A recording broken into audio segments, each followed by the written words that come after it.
makam salah satu warga yang meninggal dibongkar paksa orang tak dikenal. Dihebohkan dengan terbongkarnya makam warga dan hilangnya tali pocong jenazah tersebut. Diketahui bahwa tali pocong dari jenazah tersebut hilang.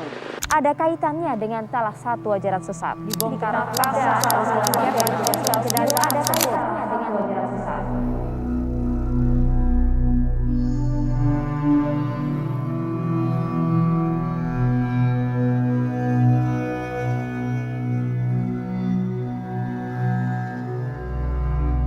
Pada akhir tahun 2018 di Jakarta, hidup Syahrial Anwar lagi ada di fase yang paling tidak nyaman.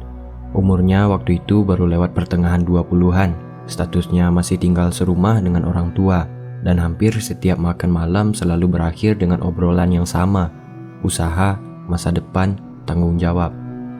Syahrial adalah anak bungsu dari keluarga yang dari luar kelihatan mapan. Ayahnya sudah lama punya jaringan usaha di bidang distribusi barang. Sementara dua kakaknya lebih dulu terjun ke bisnis dan bisa dibilang cukup berhasil. Bukan tipe konglomerat besar, tapi hidup mereka jelas di atas rata-rata. Dari kecil, Syahrial tumbuh dengan anggapan bahwa setelah lulus kuliah, jalan hidupnya sudah jelas. Lanjut buka usaha sendiri, pakai nama keluarga, dan berkembang pelan-pelan. Masalahnya, realita tak berjalan segampang rencana.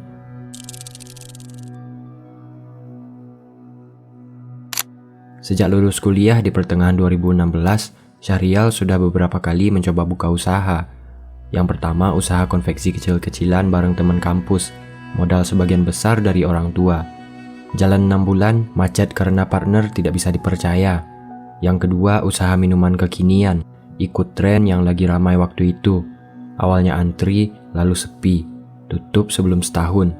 Yang ketiga, lebih serius, bidang distribusi, bahkan melibatkan nama keluarga. Disitulah masalah paling besar muncul. Usaha ketiga ini menelan modal ratusan juta rupiah, bukan cuma uang, tapi juga nama baik. Barang tidak muter, pembukuan amburadul, dan beberapa klien mulai komplain. Ayahnya turun tangan langsung buat nutup lubang, dan sejak saat itu suasana rumah berubah. Tidak ada teriakan dan tidak ada marah besar, tapi justru itu yang bikin Syahrial lebih tertekan. Yang hilang bukan uangnya, tapi kepercayaan. Kakak pertamanya yang biasanya santai, mulai dingin kalau diajak ngobrol soal kerja. Kakak keduanya terang-terangan bilang kalau Syahrial belum siap pegang tanggung jawab besar. Kalimat seperti itu disampaikan tanpa emosi, tapi terasa jauh lebih menusuk. Di mata mereka, Syahrial bukan lagi adik yang lagi belajar, tapi orang yang sudah diberi kesempatan berkali-kali dan terus gagal. Di rumah, Syahrial mulai merasa seperti tamu. Kalau kumpul keluarga, pembicaraan bisnis tetap jalan, tapi namanya jarang disebut. Kalaupun disebut, konteksnya lebih ke pelajaran, bukan harapan. Dia tahu itu bentuk perhatian, tapi tetap saja rasanya tidak enak. Ada perasaan tertinggal, seperti semua orang bergerak maju sementara dia jalan di tempat.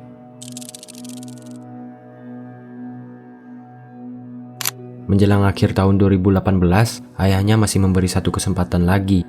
Modalnya jauh lebih kecil dibanding sebelumnya, dengan satu pesan yang diulang beberapa kali. Jalani pelan-pelan, jangan aneh-aneh, dan jangan buru-buru. Syahrial mengangguk waktu itu, walau di dalam kepala dia justru merasa tertekan. Bukan karena usahanya, tapi karena ekspektasi.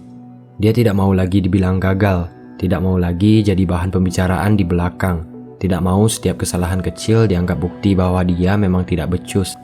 Usaha yang dijalankan kali ini sebenarnya cukup masuk akal. Kuliner sederhana, target jelas, lokasi oke. Dalam 2 bulan pertama, hasilnya stabil. Tidak ramai, tidak juga sepi. Secara logika, kalau diterusin dengan sabar, usaha ini bisa berkembang. Tapi justru di titik itu, pikiran Syahrial mulai kemana-mana. Setiap kali pulang ke rumah dan dengar cerita soal omset kakaknya atau lihat laporan usaha keluarga yang terus jalan, rasa tidak puas itu muncul lagi. Dia merasa waktunya tertinggal terlalu jauh. Di kepalanya pelan-pelan mulai muncul pikiran bahwa cara biasa tidak cukup buat dia, bahwa mungkin ada jalan lain yang tidak diajarkan di rumah, tidak dibahas di meja makan, tapi nyata dipakai orang-orang di luar sana. Tekanan itu tidak muncul dalam bentuk emosi meledak-ledak, lebih kerasa gelisah yang terus ada. Tidur tidak nyenyak, pikiran muter-muter terus, dan setiap kesalahan kecil di usaha langsung terasa besar. Bukan karena dampaknya, tapi karena ketakutan kalau kegagalan ini akan menjadi yang terakhir sebelum kepercayaan keluarga benar-benar habis. Di akhir tahun itu, Syahrial mulai sering menghindari obrolan keluarga. Lebih banyak diam, lebih sering pulang malam, dan mulai mencari jawaban di luar lingkaran yang selama ini dia kenal. Dari sinilah, tanpa dia sadari, arah hidupnya pelan-pelan bergeser. Bukan karena ingin cepat kaya, tapi karena sudah terlalu takut dibilang gagal berkali-kali. Awal 2019, Syahrial mulai benar-benar turun ke lapangan. Usaha yang dia jalankan kali ini jauh dari kesan besar atau mewah. Lokasinya di Jakarta Timur, tepatnya di pinggir jalan kawasan perkantoran kecil yang ramai di jam makan siang. Bentuknya cuma gerobak sederhana dengan tenda lipat, jualan makanan rumahan yang menunya tidak aneh-aneh. Modalnya juga kecil kalau dibanding usaha-usaha sebelumnya. Semua masih dari orang tuanya, tapi dengan pengawasan ketat. Setiap hari Syahrial datang pagi. Dia yang belanja bahan, nyiapin bumbu, sampai berdiri sendiri di depan gerobak. Awalnya canggung, tapi lama-lama terbiasa. Minggu pertama belum terlalu kelihatan hasilnya. Pembeli masih bisa dihitung jari, kebanyakan karyawan sekitar yang penasaran karena gerobak baru. Tapi setidaknya tidak sepi total. Masuk minggu kedua, pembeli mulai balik lagi. Ada yang datang karena cocok rasanya, ada juga yang karena lokasinya strategis. Tidak ada antri panjang, tapi setiap jam makan siang selalu ada orang berhenti. Uang masuk tiap hari cukup buat nutup belanja bahan dan sisa sedikit buat dibawa pulang. Syahrial mulai nyatet semua dengan rapi, sesuatu yang dulu sering dia remehkan. Di akhir bulan Januari, dia sudah bisa melihat polanya. Senin sampai Jumat relatif stabil, Sabtu agak turun, Minggu tutup. Omset tidak pernah melonjak, tapi tidak pernah juga nol. Kalau dihitung kasar, usaha ini sudah bisa dijalankan. Tidak rugi, tidak tekor, dan bahkan mulai ada sisa yang bisa diputar. Beberapa pedagang sekitar bahkan mulai kenal Syahrial. Ada yang sekedar ngobrol soal harga bahan, ada yang saling tukar info tentang lokasi kulakan. Masalahnya, yang bikin Syahrial tidak tenang bukan angka di catatan, tapi perbandingan di kepalanya sendiri. Setiap siang, dia bisa lihat jelas pedagang lain yang lapaknya selalu penuh. Ada yang jual bakso, ada yang jual ayam goreng, dan antriannya bisa sampai nutup setengah trotoar. Syahrial sering berdiri sambil ngelap meja, matanya otomatis melirik ke lapak-lapak itu. Di dalam hati muncul pertanyaan yang sama berulang kali. Kenapa mereka bisa seramai itu, sementara dia segini-segini saja? Padahal secara rasa, menurut beberapa pelanggan tetap, masakannya tidak kalah. Bahkan ada yang bilang lebih enak. Tapi tetap saja, jumlah pembeli tidak pernah melonjak drastis. Setiap hari, polanya hampir sama. Datang, makan, bayar, pulang. Tidak ada kejutan. Di rumah, suasana juga tidak banyak berubah. Orang tuanya melihat usaha ini dengan sikap netral. Tidak memuji berlebihan, tapi juga tidak menyudutkan. Kalimat yang sering keluar cuma satu. Yang penting jalan dulu. Buat orang lain, itu mungkin menenangkan. Buat Syahrial, justru terasa seperti pengingat bahwa ini belum cukup. Di beberapa malam, Syahrial mulai nongkrong sama pedagang lain setelah lapak tutup. Obrolannya ringan, kebanyakan soal dagangan dan kehidupan. Dari situ, dia mulai dengar cerita-cerita yang awalnya terdengar seperti candaan. Tentang dagangan yang tiba-tiba ramai setelah dibantu orang pintar. Tentang penglaris yang bikin pembeli balik lagi. Cerita itu tidak pernah disampaikan serius, tapi juga tidak sepenuhnya bercanda. Awalnya Syahrial cuma dengerin sambil ketawa kecil. Dia tipe yang dari dulu tidak terlalu percaya hal-hal begitu, tapi semakin sering dengar, semakin masuk ke kepala. Apalagi ceritanya datang dari beberapa orang yang berbeda, bukan satu sumber. Ada pedagang lama yang bilang, dagangan mah sama aja, yang beda cuma usaha di belakangnya. Kalimat itu terus keingat.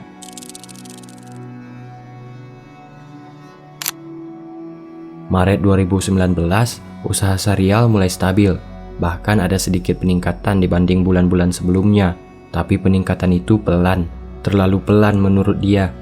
Setiap kali menghitung hasil, yang muncul bukan rasa syukur, tapi hitung-hitungan waktu berapa lama sampai bisa dibilang berhasil. Berapa lama sampai bisa bikin keluarganya benar-benar percaya lagi. Di titik itu, pikiran mulai kemana-mana. Dia mulai cari-cari cerita di internet. Bukan soal strategi bisnis, tapi soal penglaris dagang. Dari forum-forum kecil sampai cerita dari kenalan jauh. Banyak yang terdengar berlebihan, tapi ada juga yang disampaikan dengan nada biasa, seolah itu hal lumrah.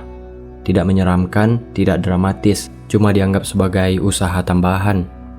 Syahrial tidak langsung tertarik, tapi setiap hari berdiri di gerobak, melihat pembeli yang itu-itu saja, rasa tidak sabarnya makin kuat. Dia merasa sudah melakukan semua yang masuk akal, rasa dijaga, harga bersaing, pelayanan ramah, tapi hasilnya tetap segitu. Menjelang akhir Maret, satu pikiran mulai sering muncul. Mungkin memang ada faktor lain yang tidak kelihatan. Bukan karena dia malas atau tidak becus, tapi karena permainan memang tidak cuma di depan mata. Pikiran itu tidak datang sekaligus, tapi pelan-pelan menggeser cara dia melihat usahanya sendiri. Dan dari situlah ketertarikannya dengan sesuatu yang awalnya dianggap tidak masuk akal akan mulai tumbuh. Tanpa dia sadari akan membawa masalah yang jauh lebih besar. Masuk awal April 2019, perasaan itu makin kuat setiap kali dia mengobrol sama pedagang lain. Topiknya lompat-lompat, dari harga bahan naik, lokasi yang makin ketat, sampai soal pedagang yang tiba-tiba ramai tanpa kelihatan ada perubahan berarti. Nama penglaris mulai sering disebut, tapi dengan cara santai, seolah itu bagian biasa dari dunia dagang. Syahrial mulai bertanya lebih jauh ke satu orang yang sudah lama jualan di situ. Orang itu bukan tipe orang yang suka pamer atau ngomong tinggi. Dari cara bicaranya, kelihatan realistis. Waktu ditanya soal penglaris, dia tidak langsung jawab. Baru setelah beberapa kali ngobrol, dia bilang kalau penglaris itu istilah halus. Kalau sudah masuk ke urusan berat, namanya beda lagi. Dari situ istilah pesugihan mulai masuk ke kepala Syahrial. Bukan sebagai sesuatu yang langsung menyeramkan, tapi sebagai opsi. Sesuatu yang ada di dunia nyata dan dipakai sebagian orang. Penjelasannya tidak detail, cuma garis besar. Ada ritual, ada syarat, ada risiko, tapi hasilnya cepat. Kata cepat itu yang paling nempel. Di akhir April 2019, Syahrial dikenalkan ke seorang kenalan dari kenalan.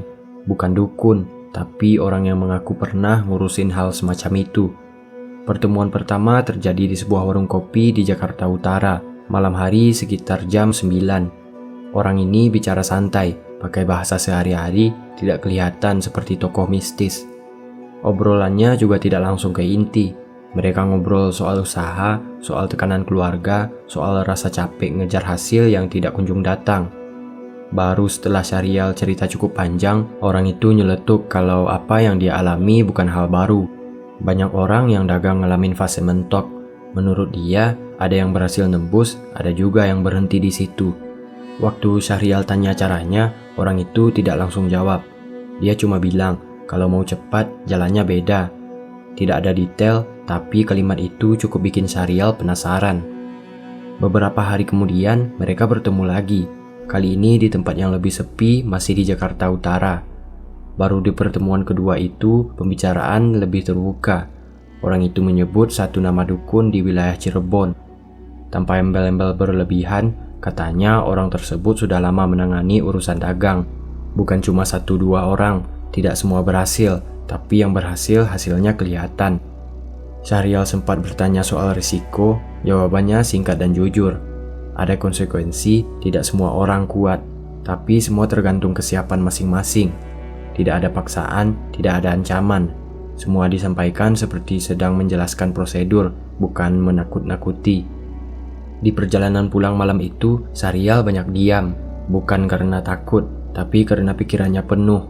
Selama ini dia merasa sudah melakukan semuanya yang masuk akal, tapi hasilnya tidak sebanding dengan tekanan yang dia terima. Tawaran ini terdengar seperti jalan pintas, tapi juga seperti kesempatan terakhir untuk membuktikan diri. Awal Mei 2019, Syahrial mulai cari informasi sendiri. Bukan ke orang tuanya, bukan ke kakaknya, tapi ke internet dan cerita-cerita lama yang dulu tidak pernah dia anggap serius. Banyak yang terdengar berlebihan, tapi ada juga yang disampaikan dengan nada biasa. Tidak semua cerita berakhir buruk. Ada yang bilang hidupnya berubah, ada yang bilang menyesal. Semuanya bercampur. Yang bikin Syahrial makin tertarik justru karena tidak ada satu versi yang benar-benar dominan. Tidak ada yang bilang ini pasti sukses, tapi juga tidak ada yang bilang ini pasti hancur. Buat orang yang sedang terdesak, ketidakpastian itu justru terasa bisa diterima. Di lapak, usahanya masih jalan seperti biasa.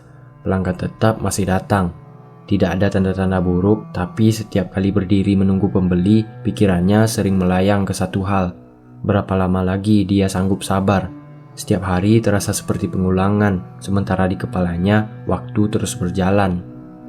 Menjelang pertengahan Mei, Syahrial kembali menghubungi orang yang mengenalkan dirinya ke dukun Cirebon. Kali ini dia tidak banyak tanya, dia cuma minta kontak dan cara ketemu. Orang itu mengingatkan sekali lagi soal resiko, tapi tidak melarang. Soalnya keputusan itu memang harus datang dari Syahrial sendiri. Di titik itu, meski tidak paham dunia mistis dan tidak pernah terlibat hal semacam itu sebelumnya, ketertarikan Syahrial sudah mulai terlalu jauh untuk ditarik mundur. Bukan karena dia percaya sepenuhnya, tapi karena dia sudah kehabisan cara lain yang menurutnya bisa mengubah keadaan dengan cepat. Dan dari keputusan itulah, arah hidupnya mulai benar-benar bergeser. Perjalanan itu terjadi di akhir Mei 2019. Syahrial berangkat sendiri dari Jakarta menuju Cirebon. Dia sengaja berangkat sebelum subuh supaya tidak banyak mikir di jalan. Kepada orang tuanya, dia bilang mau survei bahan baku dan ketemu kenalan lama. Tidak ada yang curiga, karena selama ini dia memang sering keluar kota untuk urusan usaha. Perjalanan Jakarta-Cirebon ditempuh hampir 5 jam. Sepanjang jalan tol, Syahrial lebih banyak diam. Musik di mobil diputar pelan, bukan untuk dinikmati, tapi sekedar mengisi keheningan. Beberapa kali dia sempat berpikir untuk putar balik, tapi setiap pikiran itu muncul, bayangan kegagalan sebelumnya langsung datang. Rasanya seperti sedang dikejar waktu. Masuk wilayah Kabupaten Cirebon, suasana mulai berubah.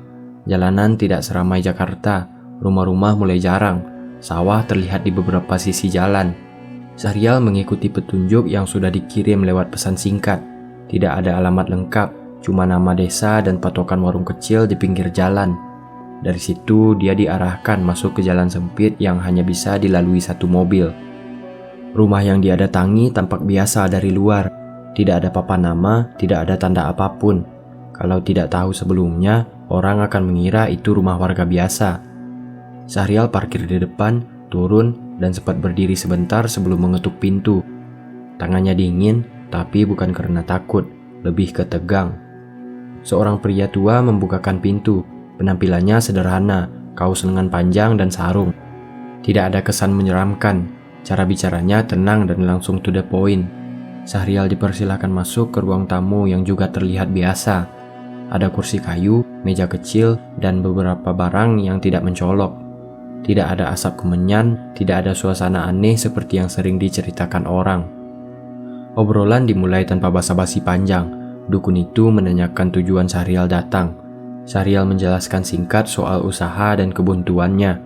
Tidak dilebih-lebihkan, tidak dikurangi. Pria tua itu mendengarkan tanpa banyak komentar, sesekali mengangguk. Setelah Syahrial selesai, dia baru bicara.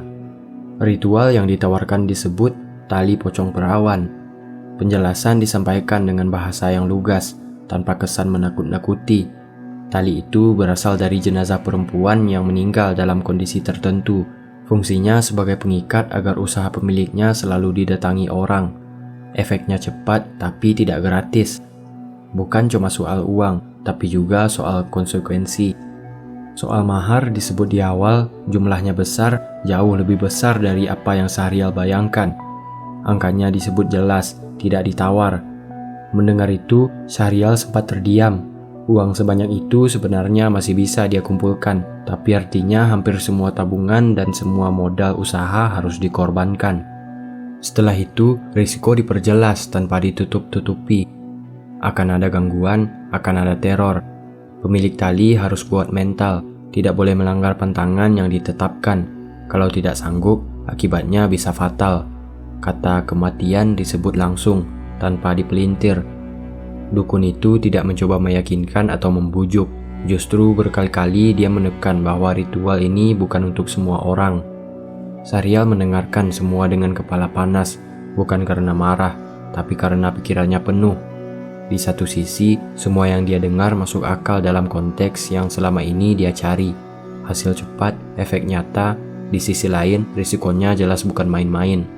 Tapi anehnya, mendengar resiko itu justru membuatnya merasa ini serius, bukan omong kosong. Dia diberi waktu berpikir, tidak ditekan untuk langsung setuju. Tapi Syahrial tahu, kalau dia pulang tanpa keputusan, kemungkinan besar dia tidak akan kembali lagi. Dan itu akhirnya dia harus menerima bahwa usahanya akan berjalan seperti sekarang, pelan dan penuh tekanan. Beberapa menit dia diam, lalu dia bertanya satu hal. Berapa lama hasilnya kelihatan?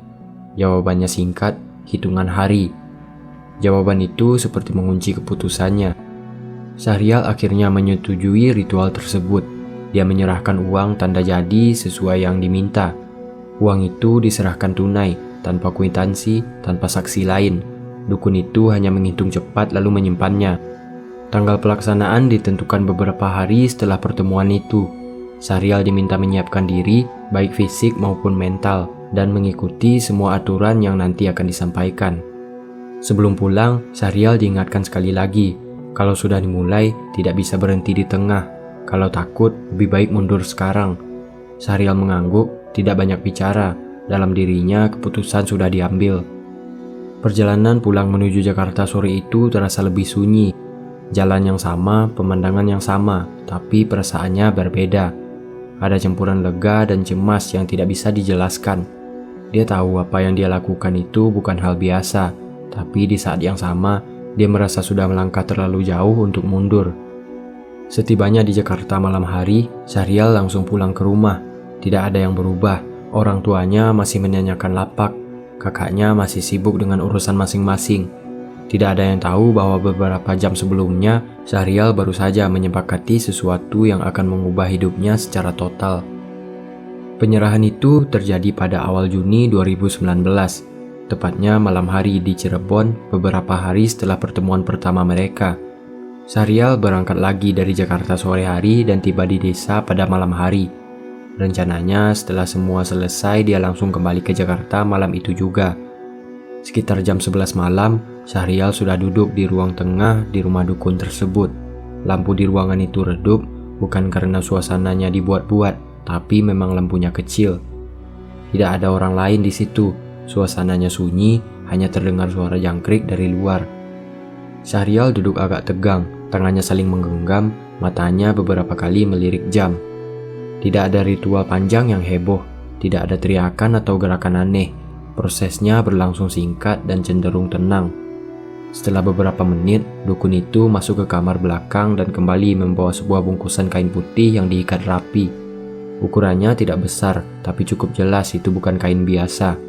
Bau aneh langsung tercium saat bungkusan itu diletakkan di atas meja. Bau yang sulit dijelaskan, bukan bau busuk, tapi menusuk dan bikin hidung tidak nyaman. Dukun itu membuka sedikit ikatan kainnya, cukup untuk memastikan isinya. Di dalamnya ada tali pocong yang sudah digulung. Warnanya tidak lagi putih bersih, ada bagian yang kusam, ada bagian yang terlihat lebih gelap. Syahrial tidak menyentuhnya saat itu, cuma melihat dari jarak dekat, dadanya terasa tidak enak. Instruksi disampaikan singkat dan jelas, tali itu harus dibawa kemana-mana, tidak boleh ditinggal sembarangan, dan tidak boleh dipermainkan. Ada pantangan yang harus dipatuhi, tapi detailnya akan dijelaskan nanti secara bertahap. Yang paling ditekankan, jangan sampai tali itu hilang atau dikembalikan sebelum waktunya. Menjelang tengah malam, tali pocong itu akhirnya diserahkan ke Syahrial. Dia menerimanya dengan tangan sendiri. Saat pertama kali dia menyentuh, sensasinya biasa saja. Tidak ada kejutan, tidak ada apa-apa. Tapi beberapa detik kemudian, dia mencium bau yang sama di tangannya. Bau itu tidak hilang meskipun tangannya dilap ke celana. Syahrial pamit tidak lama setelah itu. Dia tidak banyak bicara. Perjalanan pulang ke Jakarta dilakukan malam itu juga. Selama di mobil, bau itu masih ada. Dia sempat berhenti di rest area, cuci tangan pakai sabun berkali-kali, tapi bau itu tetap terasa samar. Sampai di Jakarta dini hari, Syahrial langsung pulang ke rumah. Semua orang sudah tidur. Dia masuk ke kamar pelan-pelan dan menyimpan bungkusan itu di dalam tas. Lalu tasnya diletakkan di sudut kamar. Keesokan paginya, Syahrial kembali ke lapak seperti biasa. Secara fisik, tidak ada yang berubah. Tapi dia merasa lebih sering melirik ke sekitar. Beberapa kali seperti ada orang yang memanggil namanya, tapi saat menoleh tidak ada siapa-siapa. Dia menganggap itu cuma capek. Hari itu justru terasa berbeda di lapak. Pembeli datang lebih banyak dari biasanya. Ada yang baru, ada juga pelanggan yang lama yang datang lebih awal. Siang itu lebih ramai dari hari-hari sebelumnya. Syahrial sempat mikir itu cuma kebetulan, tapi di dalam hatinya ada rasa lega yang sulit ditutup-tutupi. Beberapa hari berikutnya, kondisi itu berlanjut. Lapak yang biasanya stabil mulai terlihat lebih hidup. Jam makan siang lebih padat, beberapa pembeli bahkan antri. Secara angka, omset naik jelas, tidak drastis, tapi signifikan dibanding bulan-bulan sebelumnya. Orang tuanya mulai nanya kenapa belakangan kelihatan lebih ramai. Syahrial cuma jawab singkat, lagi bagus saja. Di sisi lain, gangguan kecil mulai muncul. Setiap sendirian di kamar, Syahrial sering merasa tidak nyaman. Bukan takut, tapi seperti ada yang mengawasi. Beberapa kali dia mendengar suara langkah di luar kamar, padahal rumah sedang sepi. Pernah juga ada suara perempuan, pelan, seperti bicara dari jauh. Awalnya tidak jelas, cuma seperti gumaman, seperti orang yang berbicara pelan dengan nada yang sama yang berulang-ulang. Sampai suatu malam, Syahrial menangkap satu kalimat dengan jelas.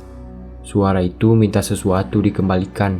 Kalimatnya pendek, diulang-ulang, dan selalu terdengar saat rumah sudah benar-benar sunyi. Syahrial mencoba mengabaikannya. Dia berpikir mungkin ini bagian dari risiko yang sudah dijelaskan. Selama usahanya jalan, dia merasa masih bisa bertahan. Tapi bau di tangannya semakin sering muncul. Kadang saat dia buka tas, kadang tanpa sebab. Bau itu tidak bisa dirasakan orang lain. Pernah dia tanya orang dekat, tapi mereka bilang tidak mencium apa-apa. Menjelang pertengahan Juni 2019, teror kecil itu mulai terasa lebih nyata. Suara perempuan itu tidak lagi terdengar jauh, kadang terasa dekat, seolah dari belakang pintu kamar. Kalimatnya tetap sama, minta dikembalikan. Syahrial mulai susah tidur, tapi anehnya di siang hari usahanya justru makin ramai. Kondisi itu berjalan beriringan. Siang penuh dengan aktivitas dan uang masuk, malam hari penuh gangguan yang tidak bisa dijelaskan secara logika. Syahrial mulai hidup di dua kondisi yang bertolak belakang, dan dia sadar apapun yang dia pegang sekarang memang bekerja, tapi juga menuntut balasan yang tidak kecil. Masuk akhir Juni 2019, kondisi Syahrial sudah jauh berbeda dibanding sebulan sebelumnya. Secara usaha, semuanya kelihatan bagus. Lapaknya di Jakarta Timur semakin ramai, omset naik hampir 2 kali lipat dibanding bulan Maret. Orang tuanya mulai terlihat lega, meski belum sepenuhnya percaya.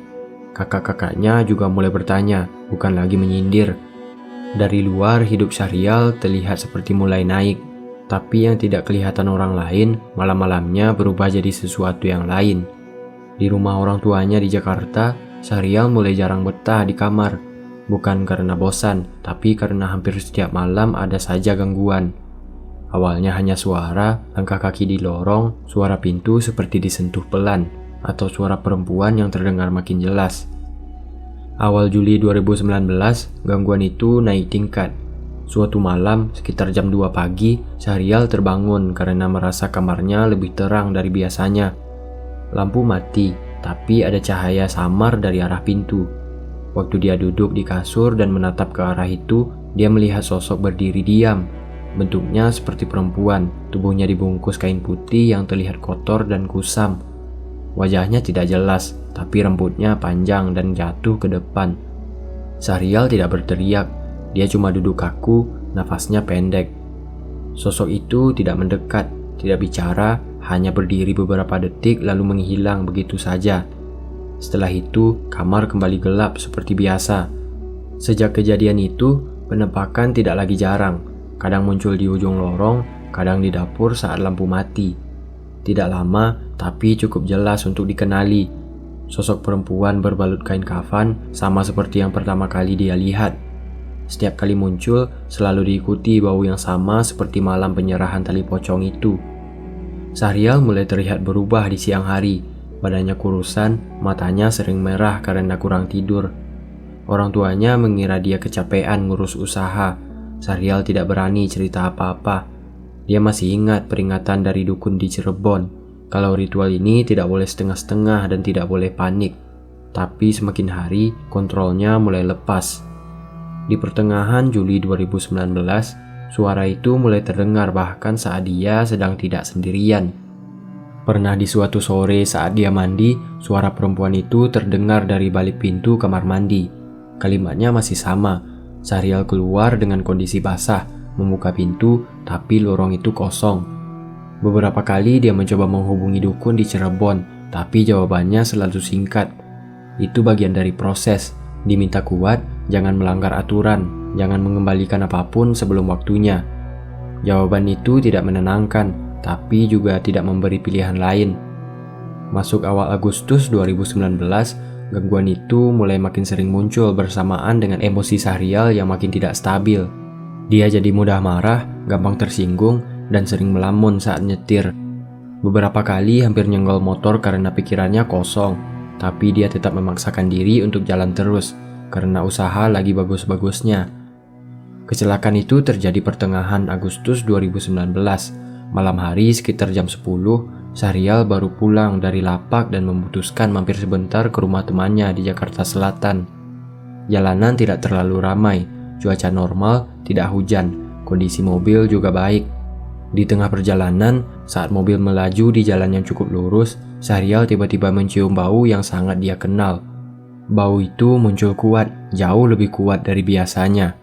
Bersamaan dengan itu, dari sudut matanya, dia melihat bayangan putih di kursi penumpang depan. Refleksnya menoleh. Di detik itu, dia merasa tangannya seperti ditarik kuat ke arah setir. Mobil langsung oleng. Dia sempat menginjak rem, tapi sudah terlambat. Mobil menghantam pembatas jalan dan berhenti dengan posisi miring. Setelah itu, Syahrial tidak ingat apa-apa. Dia ditemukan warga dalam kondisi tidak sadar dan langsung dibawa ke rumah sakit terdekat.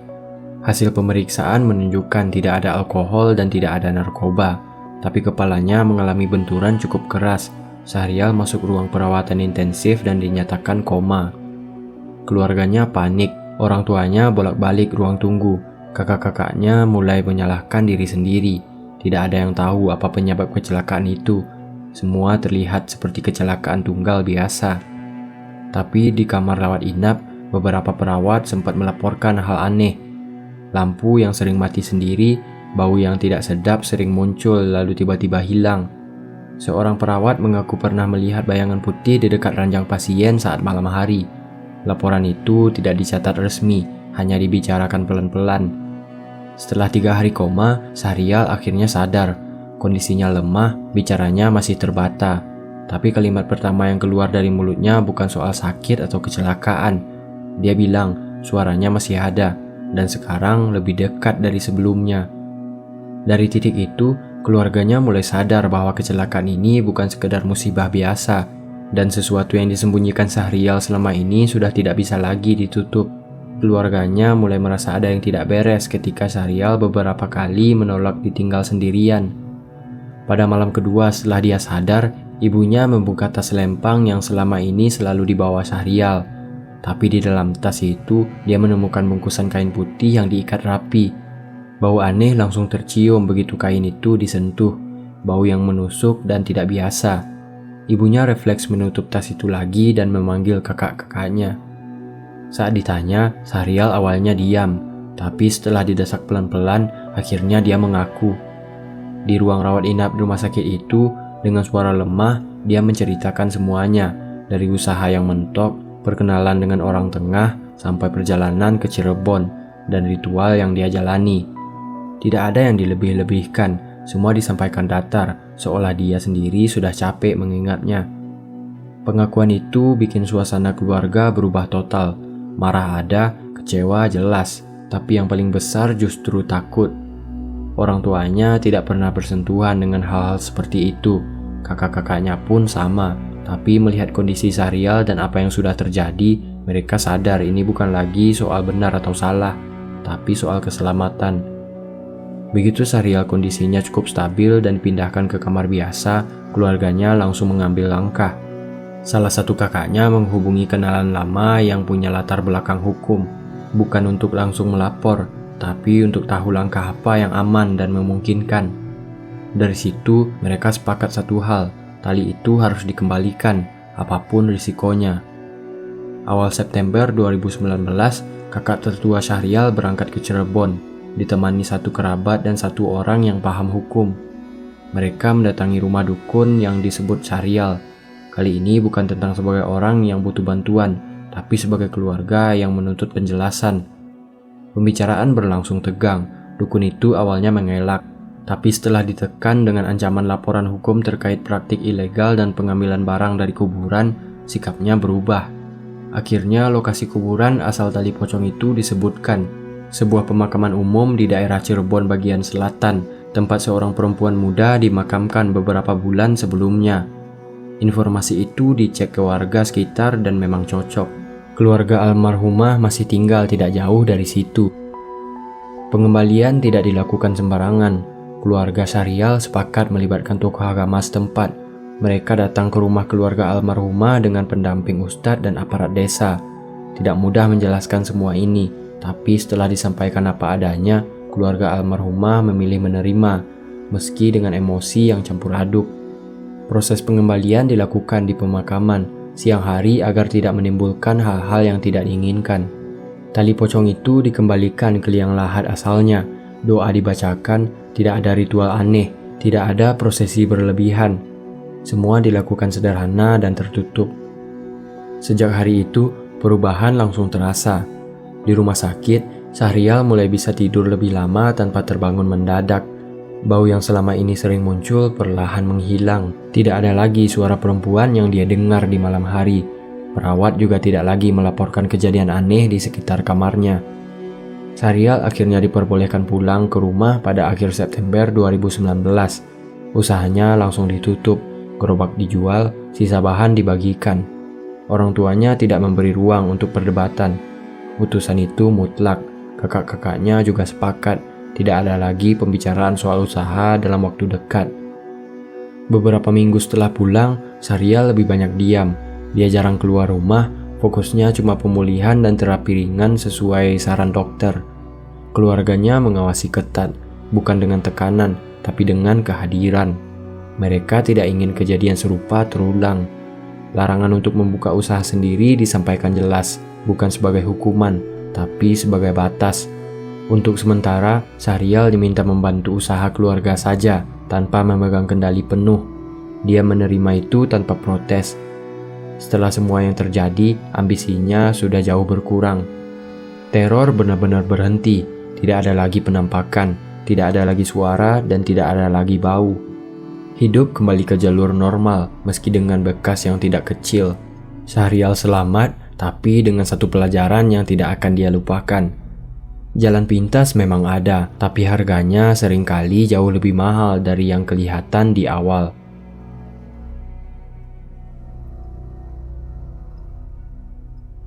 Dari kisah ini, kita bisa lihat kalau tekanan keluarga, rasa gengsi, dan keinginan serba cepat bisa mendorong seseorang mengambil keputusan yang salah. Jalan pintas memang terlihat lebih menarik di awal, tapi risikonya seringkali jauh lebih besar dari yang dibayangkan, bahkan bisa mengorbankan nyawa.